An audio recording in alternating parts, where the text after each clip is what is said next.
दोस्तों, क्या आपको पता है कि अगर कल भारत को दो फ्रंट वॉर फेस करना पड़े तो इंडियन एयरफोर्स के पास सिर्फ 21 कॉम्बैट स्क्वाड्रंस हैं, जो लगभग आधे हैं चाइना और पाकिस्तान के कंबाइंड थ्रेट के सामने।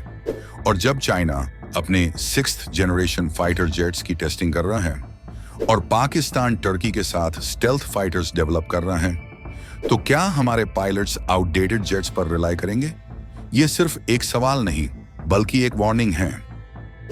आईएएफ के बस 12 स्क्वाड्रंस की डिमांड का क्या मतलब है? तेजास, एएमसीए और टी8बीएफ प्रोजेक्ट्स में डिले क्यों हो रहा है और स्टेल्थ जेट की जरूरत भारत के लिए कितनी बड़ी है? सबसे पहले बात करते हैं बस 12 स्क्वाड्रंस की डिमांड की। दोस्तों, एक स्क्वाड्रन में लगभग 8 से 22 फाइटर जेट्स होते हैं। इंडियन एयरफोर्स को इस वक्त 12 स्क्वाड्रंस की जरूरत है, जो पहले से ही एक मिनिमम रिक्वायरमेंट है। लेकिन अगर चाइना और पाकिस्तान की एयर पावर देखें तो हमें कम से कम बस स्क्वाड्रंस चाहिए। क्या ये अचीवेबल है? शॉर्ट आंसर, मुश्किल है। अब सवाल आता है स्टेल्थ टेक्नोलॉजी का। आज के मॉडर्न बैटलफील्ड में स्टेल्थ फाइटर्स एक गेम चेंजर हैं। रेडर पे डिटेक्ट होने से पहले एनिमी को खत्म कर दो। लेकिन भारत के पास एक भी स्टेल्थ स्क्वाड्रन नहीं है। आईएएफ को कम से कम 5 स्टेल्थ स्क्वाड्रंस चाहिए ताकि चाइना के चेंगडू, J-20 और फ्यूचर छावी गेन जेट्स के सामने खड़े हो सकें। लेकिन एएमसीए जैसे एम्बिशियस प्रोजेक्ट्स डिले में फेस हुए हैं और तेजस का तो अलग ही दुखड़ा है। तेजस भारत का इंडिजिनस लाइट कॉम्बैट एयरक्राफ्ट एक तरह से हमारे देश की इंजीनियरिंग का गर्व है, लेकिन इस प्रोजेक्ट में 40 साल लग गए। रीजन? ब्यूरोक्रेसी, फंड की शॉर्टेज और ओवर एम्बिशियस प्लानिंग। जब चाइना और पाकिस्तान नए फाइटर्स बना रहे हैं, हम तेजस का मैक 1 डिलीवर करते करते थक गए। MK2 तो अभी दूर की बात लगता है। वैसे एक जोक तो है, अगर तेजस एक नेटफ्लिक्स सीरीज होती तो अब तक 10 सीजन्स आ चुके होते और फिर भी क्लाइमैक्स पेंडिंग होता।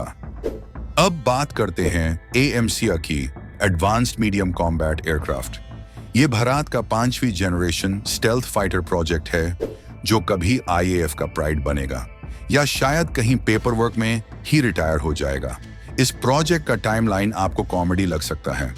पहले बोला 2025 तक रेडी होगा, अब 3025 का टारगेट है। और अगर फंडिंग और प्राइवेट सेक्टर का प्रॉपर इंटीग्रेशन नहीं हुआ तो इससे भी डिले होते देखना पड़ेगा।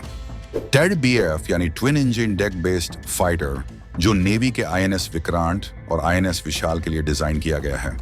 लेकिन गेस व्हाट, ये भी अभी प्लानिंग स्टेज में ही है। क्या ये डिले भारत की डिफेंस प्रिपेयर्डनेस को खतरे में डाल रहा है? एब्सोल्युटली। इसी बीच चाइना अपने छोटे जनरेशन फाइटर्स की टेस्टिंग कर रहा है।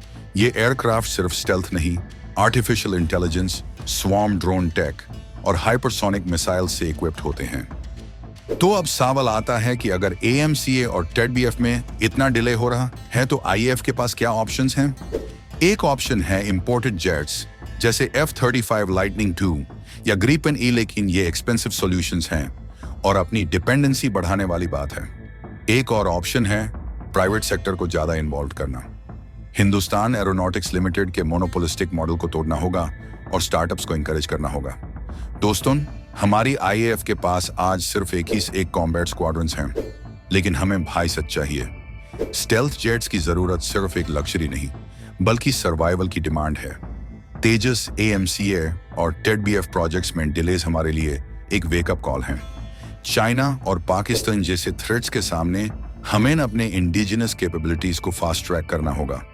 क्या हमें फ्यूचर में इंपोर्टेड जेट्स पर डिपेंड रहना होगा या भारत अपने फाइटर जेट्स की कहानी खुद लिखेगा? ये सिर्फ समय ही बता सकता है। आप क्या सोचते हैं? क्या भारत अपनी इंडिजिनस प्रोजेक्ट्स को फास्ट ट्रैक कर पाएगा या हमें फॉरेन इंपोर्ट्स पर रिलाई करना पड़ेगा? अपना ओपिनियन कमेंट्स में जरूर बताएं। वीडियो पसंद आए तो लाइक करें और ऐसे ही एंगेजिंग वीडियोस के लिए चैनल को सब्सक्राइब करना ना भूलें।